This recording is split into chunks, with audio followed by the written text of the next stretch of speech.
Good morning, everyone.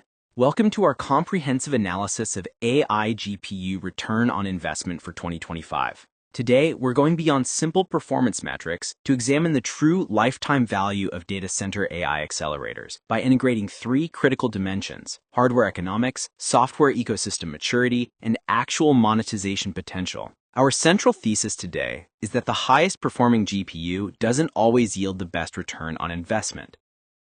Competitive landscape.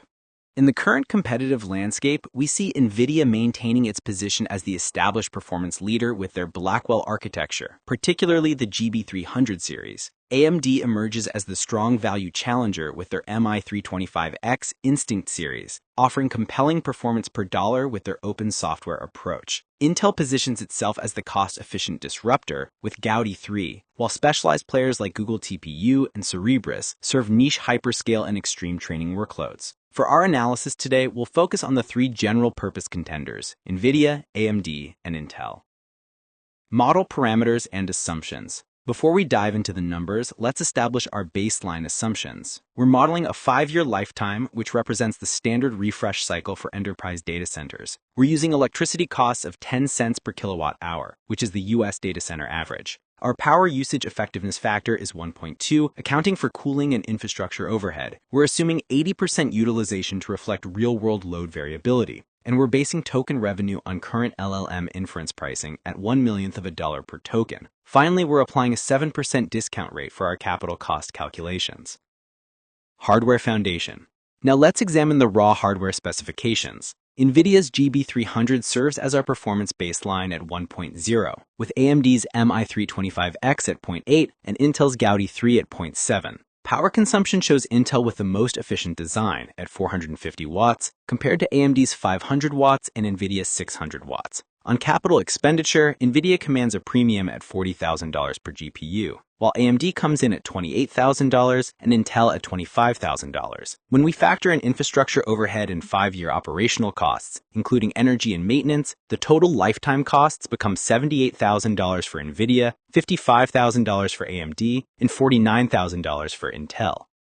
Software ecosystem. The software story is where things get really interesting. NVIDIA's CUDA ecosystem remains the gold standard with 5-star maturity. It's ubiquitous, deeply optimized, and presents the lowest friction for development teams. AMD's ROCm platform has reached 4-star maturity. It's open source, CUDA portable, and improving rapidly. Intel's Synapse sits at 3 stars. It's PyTorch native and efficient, but has fewer pre-tuned models available. The critical insight here is that an immature software stack introduces friction that reduces effective throughput and increases development costs, a factor that directly impacts our ROI calculations. Quantifying software friction. We quantify the software friction through what we call the software friction factor. For NVIDIA, we apply no penalty, a 1.0 multiplier. For AMD, we apply a 0.92 multiplier, and for Intel, a 0.88.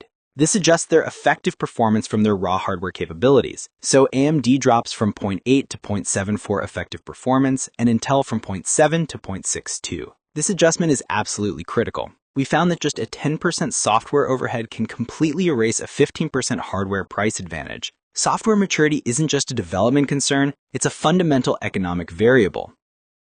ROI calculation.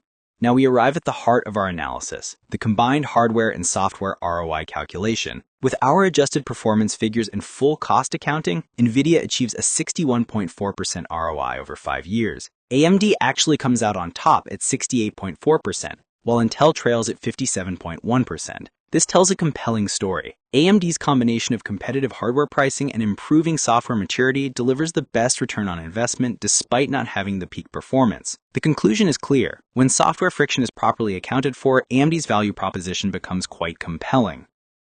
Sensitivity analysis. Of course, these results are sensitive to our assumptions. If AMD's software friction improves to just 5% instead of 8%, their ROI jumps to about 71.5%. Conversely, if Intel's software challenges increase, their ROI could fall to the mid-30% range. Even more impactful is token monetization value. If revenue per token doubles, all ROIs roughly triple, but AMD's advantage actually expands. The strategic insight here is clear. For high-margin, premium services, NVIDIA's raw performance pays off, but for cost-sensitive scale operations, AMD's efficiency wins.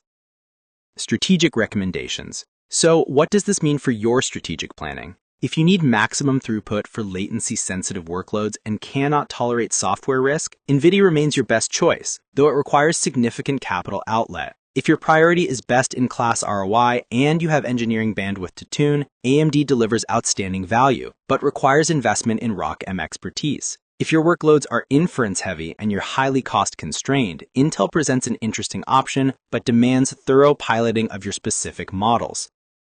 Final verdict. Looking ahead to 2026 and 2027, we expect NVIDIA's Blackwell and AMD's next-generation architectures to deliver 25 to 35% better power efficiency. Software ecosystems will continue to converge, with ROCm and OpenXLA reducing friction across platforms. The ROI gap between vendors will likely narrow, making software strategy even more critical. Our final verdict is NVIDIA at 61% ROI represents the performance benchmark, AMD at 68% is the ROI champion, and Intel at 57% is the efficiency contender. The ultimate takeaway is that there's no single best GPU, only the best GPU for your specific economic and operational reality. Success requires this end-to-end view of both silicon and software. Thank you for your attention. I'm